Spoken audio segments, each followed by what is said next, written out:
Bienvenue sur Mise au point. Actualité, géopolitique, société, analysée sans détour. Abonnez-vous pour ne rien manquer et donnez-nous votre avis.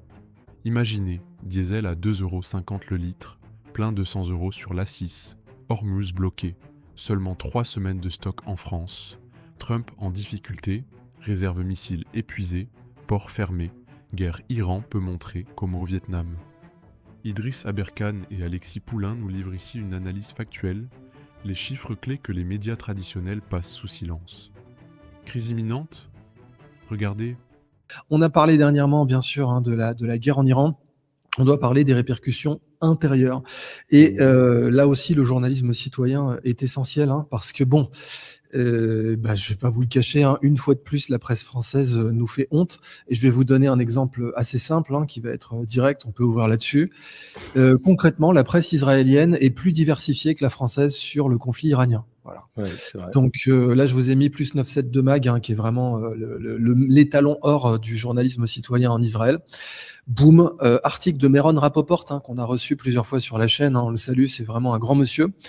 La dernière fois qu'Israël a fait la guerre avec une puissance impérialiste, ça s'est très mal passé, en parlant de 1956, de la crise de Suez, où d'ailleurs déjà tous les objectifs, toute l'information n'était pas très très transparente pendant la crise de Suez. On sait que le public n'était pas tout à fait informé de ce qui se passait, y compris d'ailleurs le public israélien lui-même. Et comme Meron Rapoport est un journaliste avec un peu de bouteille, on rappelle qu'il a même été le supérieur hiérarchique de Dov Alfon, qui est aujourd'hui chez Libé, il vous sort ça, il vous dit pop, ce serait peut-être pas mal de prendre du recul. Donc en toute simplicité, vous avez aussi bien sûr Mekomit qui veut dire appel local, qui lui aussi vous dit vous êtes gentil, mais rien que sur le plan éducatif, on devrait arrêter cette guerre. Voilà. Je vous mets au défi de trouver ça dans la presse parisienne, la presse de cour. Alors, peut-être exception, cette fois, l'UMA. Je suis pas méga fan de l'UMA en général, mais bon, là, je pense que sur ce coup-là, ils vont pas trop déconner.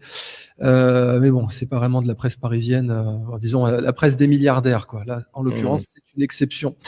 Donc on a besoin de journalisme citoyen plus que jamais. Donc on va parler de la politique intérieure, et puis je te propose, mon cher Alexis, d'ouvrir sur le fait que ça y est, un plein de diesel en France, ça coûte 150 balles. Voilà. Ça y est.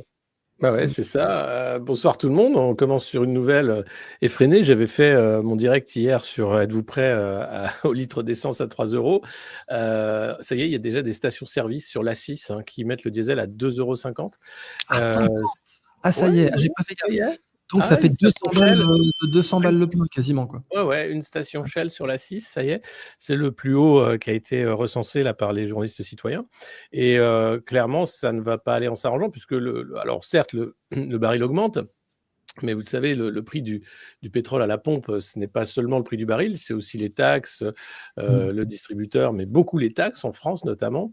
Et on peut se demander s'il n'y a pas un effet d'aubaine aussi, de dire on prévoit déjà l'augmentation et on y va très fort pour profiter de cet effet d'aubaine, sachant que le ministre des Finances, Monsieur Lescure, s'est voulu rassurant en disant qu'il n'y aurait pas de pénurie à court terme d'essence. Il faut savoir qu'en France, je crois qu'on a 3 semaines à peu près de stock d'essence.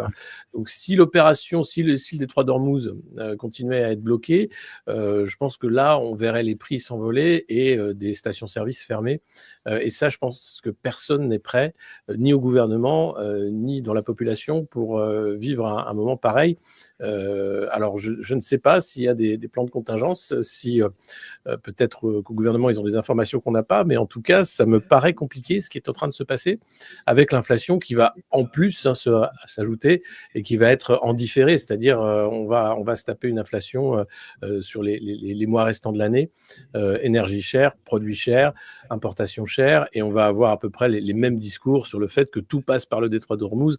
Vous vous rappelez, quand la guerre en Ukraine a commencé, tout venait d'Ukraine, c'était impressionnant. Oui, on était alors effectivement, je vous ai pris une base Toyota Fortuner pour les gens, c'est là qu'on voit que les gens achètent Ils sont bien, voilà. J'ai pris une base Toyota Fortuner à 80 litres, en effet, mais tout le monde ne roule pas en giga SUV. Je ne sais même pas si la Fortuner c'est un SUV ou si c'est un 7 places. Dites-moi ça dans les commentaires. Bon, en effet, alors déjà, Trump se faisait tacler par le fait qu'il n'avait pas rempli les réserves stratégiques de pétrole avant d'attaquer l'Iran. Alors, on va dire oui, mais parce que ça aurait donné. Non, mais ça n'a rien donné du tout. Ça faisait un mois qu'on savait qu'il allait attaquer. Il n'y a pas de surprise. Hein. Aucune surprise. De remplir les réserves, quoi.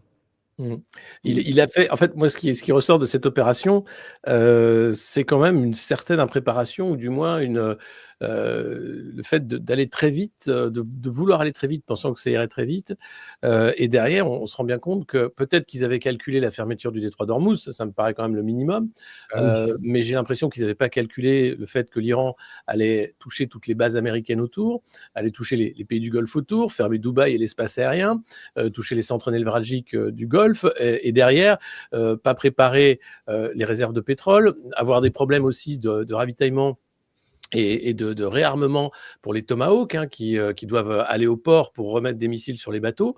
Et on se rend compte qu'il y a vraiment un côté fouillis dans cette opération.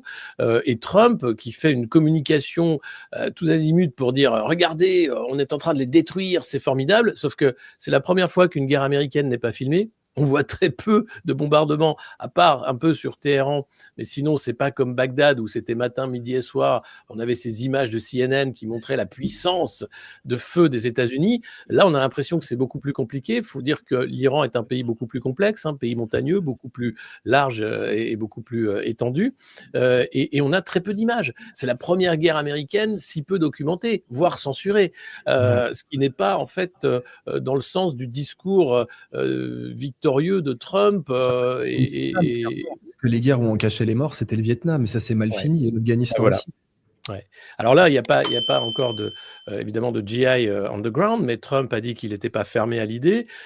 Si c'était le cas, alors ce qu'on va sans doute voir, c'est des unités d'élite qui peuvent éventuellement être déployées pour faire un peu ce qu'ils ont fait avec Maduro, mais ils ont réussi avec des bombes déjà à tuer Khamenei et de nombreux gardiens de la révolution et dignitaires du régime. Mais clairement, ce qui est en train de se passer, c'est une improvisation au quotidien face à un pays qui a beaucoup plus de ressources que le renseignement américain avait pu donner comme information au Command Center ou à Donald Trump. Et là, de plus en plus, d'ailleurs, on a les preuves que Trump avait été prévenu. En fait, il y a tout un tas de généraux qui lui avaient expliqué. D'ailleurs, quand on suit la presse américaine, parce qu'on est là aussi pour vous transmettre ces chaînes, bien sûr, il y en a beaucoup qui parlent anglais dans notre audience, mais allez voir bien sûr la chaîne Redacted News de Clayton et Nathalie Morris. Allez voir la chaîne Judging Freedom du juge Napoletano. Allez voir les interviews du colonel McGregor qui sont toujours très bien, même si en Ukraine il a pu un peu exagérer parfois. Mais tous disent, en fait, tous les colonels, alors c'est des officiers supérieurs, c'est pas des officiers généraux, parce que les officiers généraux s'expriment moins en général aux États-Unis, mais ils vous disent oui, bien sûr, des gens l'avaient briefé. Enfin, je veux dire, ils savent faire la guerre, les Américains, faut pas croire. C'est juste le problème de la politique, quoi. Oui, on leur a montré la carte en relief de l'Iran, ils la connaissent par cœur. Oui, ils savent que l'Iran, ça fait 40 ans qu'ils se préparent à cette guerre. Il y a toujours une question très simple, quels sont nos objectifs? Bon, alors, les objectifs, c'était un changement de régime. Oui, mais c'est quoi notre plan B? Si jamais on échoue, on fait quoi? Bon, oui, techniquement, c'est vrai que là déjà, tiens, je te reprends la balle au vol, je t'en prie. C'est déjà plus l'objectif. Trump a dit, on n'est pas là pour faire une démocratie. J'ai pas en tête qui on voudrait, parce que les gens qu'on avait en tête ont peut-être été tués dans les bombardements. Reza Pahlavi, c'est une blague, tout le monde le sait, y compris les Américains, donc ils vont pas quand même faire l'injure aux Iraniens de leur imposer l'héritier du Shah d'Iran. Et donc, il y a une grosse question sur qui pour prendre la suite. J'imagine que ce sera quelqu'un issu sans doute des gardiens de la Révolution. Parce que c'est des mecs fanatisés. Puis tu sais, il y a un truc assez simple. Là, on parle de démocratie et tout. Mais Imran Khan, qui a été élu démocratiquement au Pakistan, la CIA l'a viré. Donc qu'on vienne pas me parler de démocratie. J'aimerais que l'Iran soit une démocratie, mais dans ce cas-là, il faudrait ressusciter Mossadegh. C'est Mais ça, le c'est problème, ça. C'est-à-dire c'est qu'il faut voir le mal qu'ont fait les États-Unis et les Britanniques dans cette région, oui, quand ils ont éliminé, Mossadegh, tout simplement parce que, ce premier ministre progressiste élu, avait à l'époque, l'Iran était un pays pas du tout une théocratie, complètement. avait choisi de nationaliser le pétrole pour, que son pays bénéficie et pas seulement la shell, de l'argent du pétrole Et et Et voilà, ces c'était enfoirés l'affront avaient dit ultime. qu'il était marxiste. Ces enfoirés avaient dit que c'était un agitateur marxiste, qu'il Oui, était pas du voilà, tout. Le mec était oui. nationaliste. C'était Charles de Gaulle, quoi. Tiens, alors, tu te rappelles, ça a été publié par Éric Branca, mais on le savait depuis un certain temps. Éric Branca refait des très bonnes vulgarisations là-dessus, Mmh. de ce film de Alfred Hitchcock qui avait été payé par James Jesus Angleton de la CIA pour dire que de Gaulle était communiste. Pour dire que Ouais. De Gaulle était infiltré par les marxistes et que Jacques Foccart était le centre d'un complot marxiste au sein de l'Élysée. J'ai oublié le nom c'est Saphir, je crois. Je crois que c'est Saphir le nom de ce de Je ce connais pas film. ce film, mais de toute façon, il y a toujours la question qui restera sur, mai 68, révolution de couleur organisée, Mhm. parce qu'à l'époque déjà, De Gaulle avait de grandes questions sur, Israël et le programme nucléaire, mais aussi sur, la place des Américains en Europe, beaucoup trop Sur présente. Tolération de Gaulle, sur l'OTAN, sur la totale, quoi. Sur la totale et la France était, le seul pays européen qui n'avait pas de base américaine et le reste d'ailleurs, mais grâce au général de Gaulle encore une fois. Donc on peut voir la façon dont les Américains ont toujours cherché à pousser, le plus loin possible les dirigeants souverainistes en les accusant de tous les maux, d'être, des dictateurs, des protecteurs, du terrorisme, des communistes, et j'en passe. Donc Kadhafi, lui aussi alors qui avait évidemment ses défauts, Kadhafi a été éliminé par Nicolas Sarkozy avec l'aide de l'OTAN et des Américains. Et Là Hillary encore, Clinton. parce qu'il avait un projet simple, c'était de faire une devise, le dinar or, une devise africaine en dehors du dollar, et parce que la Libye, justement, le régime de Kadhafi permettait aussi de sortir de l'argent du pétrole et a permis à la Libye d'avancer, d'avoir des universités, l'alphabétisation de toute une classe de la population, une classe moyenne, et ça c'est insupportable pour des pays colonisateurs impériaux comme les États-Unis qui ne supportent pas qu'on leur tienne tête.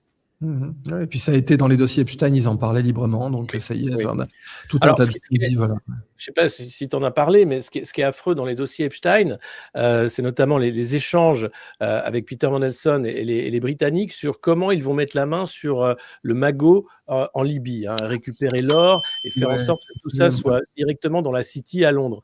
On a affaire à des pilleurs, on a affaire à des gens qui ne sont pas là pour le bien des populations, la démocratie, tout ça, c'est vraiment de l'esbrouf.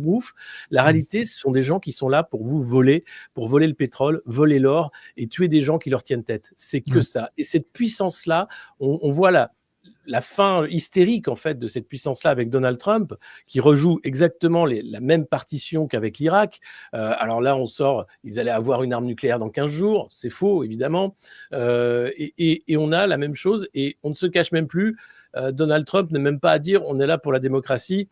En revanche, on a réussi à enlever l'arme nucléaire, à foutre la merde chez eux, et potentiellement, on va récupérer enfin leur pétrole. C'est insupportable. Je pense que, j'espère que le monde a suffisamment évolué pour qu'on arrive quand même à un moment où la multipolarité qui, de fait, existe, va limiter la puissance de nuisance des États-Unis et d'Israël dans la région, mais au-delà. Parce que ce qui se passe, c'est vraiment des politiques impérialistes qui arrivent à terme et dorénavant, quand on voit la parole de Donald Trump, les États-Unis négociaient avec l'Iran sur le nucléaire, et en pleine négociation, les bombes tombent le samedi matin sur Téhéran. Qui peut maintenant encore donner du crédit à la parole américaine dans n'importe quelle négociation? Je pense que c'est rentré dans l'oreille de Vladimir Poutine. Il sait très bien à qui il a affaire, il le savait déjà, mais là, sur l'Ukraine, on risque d'avoir des surprises. Ouais, c'est exactement ça. Alors, puisqu'on parle d'énergie, bah, je te rappelle que ça y est, les États-Unis ont désanctionné le pétrole russe. Donc, Oui, il y a pas mieux. c'est vrai. Voilà, c'est-à-dire, il n'y a pas mieux pour dire mon économie est en PLS et j'ai fait léviter les marchés financiers pendant 48 heures, parce que bon, on rappelle comment ça s'est passé. On avait expliqué ça aussi avec Pierre Jovanovic. Ouais. Concrètement, Trump, il voulait, il espérait, il rêvait. Netanyahou la lui a fait à l'envers, mais de toute façon, Trump, je pense, a vraiment déconné sur ce coup-là. Mais il voulait que ça soit réglé lundi. Ok. À partir de là, il avait peut-être 2-3 jours où il pouvait injecter des liquidités sur les marchés financiers pour que ça se voit pas. Je rappelle d'ailleurs que la bourse de Tel Aviv, elle continue à léviter sans problème, ce qui est normal puisque petit pays, petit volume, tu peux la faire léviter pendant 6 mois si tu veux. Ça pose pas de souci. Ouais. Tu t'injectes des liquidités, tu continues. C'est comme quand il y a une guerre financière, il n'y a pas de problème. Mais pour faire léviter le Nasdaq, c'est pas le même tarif là tout de suite. Hein. Et donc tu peux faire ça que 48 heures max. Et là, ça y est, les bourses sont en train de s'éclater la tronche. On est samedi. Donc pour l'instant ça saigne pas trop, mais tout le monde dit que là à l'ouverture lundi ça va pas du tout être la même limonade. Et à partir de là, fallait autre chose. Alors ok, tu peux envoyer le signal que ton économie va mieux, mais c'est pas en désanctionnant le pétrole russe que tu vas faire ça, quoi. Je veux dire, et les Russes là vendent du pétrole aux Indiens sans aucun discount, parce que les Indiens sont évidemment alliés aux États-Unis, donc ils ont reçu leur bateau. D'ailleurs, ils ont permis un crime de guerre accessoirement. Hein, tu nous expliqueras ça, le bateau iranien qui a été tiré. Hein, c'est un crime de guerre. Hein, on en parle gentiment. C'est scandaleux. Ouais. Je te rends la parole d'ailleurs. Pardonne-moi. En fait, non, mais sur les Indiens. D'ailleurs, la veille, Narendra Modi était en Israël pour des accords entre l'Inde et Israël. Bon, il a quand même lancé un message en disant il faut que tout le monde se calme. Évidemment, l'Inde est très mécontente de ce qui se passe, mais comme toutes les pétromonarchies de la région, qui n'ont pas été plus prévenues qu'Emmanuel Macron, Keir Starmer et pas Olaf Scholz, j'ai oublié le nom de la saucisse allemande, Friedrich Merz, en disant voilà, c'est un acte de guerre non provoqué, une provocation israélo-américaine. Alors eux appellent ça des frappes préventives. N'empêche que c'est en train de mettre en péril le commerce mondial, que les objectifs sont absolument totalement flous, si ce n'est aider Netanyahou dans cette croisade pour mettre à mort l'Iran et assurer une survie du grand Israël. Tout ça est je pense, bâclé, improvisé et risque de très mal se finir d'une façon ou d'une autre. Il faudra trouver une porte de sortie. Certains disaient, c'est Tucker Carlson, quand on lit les discours de Trump, il a fâché toute sa base MAGA. Et là, Tucker Carlson disait, moi, ce qui m'inquiète, c'est quand il dit maintenant l'Iran n'a qu'un choix, c'est de rendre les armes et de se rendre tout de suite. Et pour faire ça, qu'ont fait les États-Unis, ils ont envoyé la bombe atomique sur Hiroshima et Nagasaki. Donc, est-ce que Trump, qui a fait des essais bien là documentés ces derniers jours de lanceurs atomiques... Ah bon, attendez-nous en plus, là, parce que j'avais pas cette information. Trump a fait des essais. Il y a eu 2 essais justement pour dire on est prêt à balancer la bombe. Est-ce que là, on va pas avoir droit à un traitement atomique de la situation, compte tenu de la folie des uns et des autres, puisque certains font de cette opération épique mistake une guerre de religion en quelque sorte, enfin une guerre de civilisation pour le moins. Les faits, oui, l'aspect religieux. Même Trump a ses photos qui s'est filmé dans le bureau ovale en train de prier avec des Alors ça, c'est pas nouveau. Hein. Plein de gens étaient surpris. Il l'a fait lors de ses élections. C'était pas pour les mêmes raisons, si tu veux. Moi, je veux bien parce que après tout, les États-Unis ont tout de même comme devise In God We Trust. Donc, tu regardes même les Suisses, techniquement, qui sont censés être laïcs, leur constitution, elle commence au nom de Dieu Tout-Puissant. Donc, tu peux avoir ça. Mais là, c'est vraiment pour le côté guerre.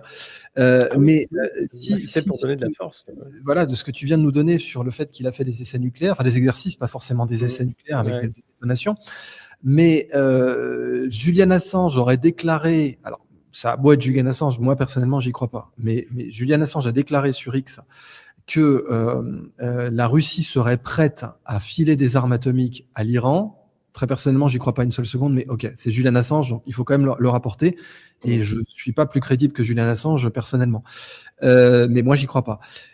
Ensuite, un autre point, oui, Roy Casagrande, c'est marrant, ça a mis la gauche et la droite d'accord aux États-Unis. C'est-à-dire que tu as d'un côté Roy Casagrande, qui est un historien américain très populaire, très suivi sur les réseaux, qui a dit exactement ce que tu viens de dire. Il faut que Trump se crée une victoire, donne une raison de te dire qu'il a gagné, et puis on n'en parle plus. Voilà, le problème, c'est que l'Iran, là, ils vont pas se laisser avoir une deuxième fois, et Netanyahou voudra pas. Donc Netanyahou, lui non plus, va pas se laisser avoir une deuxième fois, parce que pour le coup, la guerre des 12 jours, c'est quand même bien Netanyahou qui s'est fait avoir sur ce coup-là. Mais Netanyahou, il a besoin de la guerre, et comme tu l'as dit, c'est pas seulement pour ne pas finir en prison ou gagner les élections en Israël, c'est pour des raisons religieuses, messianiques, qui vont bien au-delà, et que nous, en France, comme les crétins, les crétins des facs ou des matérialistes qu'on a sur les plateaux, on n'est pas prêt à voir en face, si tu veux. On n'est pas prêt Il faut voir que, en fait, la frappe est organisée pendant le Ramadan, pendant la fête de Pourim, où on parle de la victoire du peuple juif sur un roi perse cruel qui voulait exterminer les juifs, alors que le carême commence aujourd'hui pour les chrétiens. Enfin, la période choisie pour lancer cette guerre, elle n'est pas anodine. On est au mois de mars, mois de la guerre. On a eu un alignement de planètes. Il faut voir que ces gens-là, que vous le vouliez ou non, travaillent beaucoup avec de l'occultisme. On se rappelle tous d'Elisabeth Tessier et François Mitterrand. Ça, c'est la partie visible de l'iceberg. Mais derrière, il y a vraiment, moi, j'ai l'impression de vivre un moment où on a Hamilcar contre les légions romaines et Trump, c'est impérateur Rex qui dit, voilà, je joue un peu avec mes généraux et mes légions. Il faut enlever le roi perse pour que l'Empire continue d'une certaine façon. Et la base avancée de l'Empire, c'est Israël, évidemment, au Moyen-Orient, avec un coût quand même énorme. Ce qui est incroyable aussi, c'est de voir qu'aujourd'hui, Israël est subventionné en fait par les États-Unis pour acheter des armes américaines. Donc, ils récupèrent des milliards de dollars pour acheter ensuite des milliards de dollars d'armement. Et j'ai appris aujourd'hui qu'il y avait certaines bombes qui étaient fabriquées en Turquie pour des comptes d'entreprises américaines et qui étaient revendues à Israël. Donc la Turquie joue triangule de manière incroyable, puisque membre de l'OTAN, néanmoins très, très critique vis-à-vis de l'Occident global et qui a un rôle important dans la région, et là, qui vend des armes à Israël pour taper des musulmans. Enfin, ce qui se passe est fou, en fait, dans un laps de temps très court, avec un brouillard de la guerre comme on a rarement vu à l'heure où tout est filmé, tout est sur les réseaux sociaux et tout est visible. Là, tout est caché. Hein. C'est vraiment la première fois que je vois ça dans une guerre des Américains. Pour ne pas manquer nos prochaines analyses, abonnez-vous, c'est gratuit. Et laissez un commentaire, votre avis nous intéresse.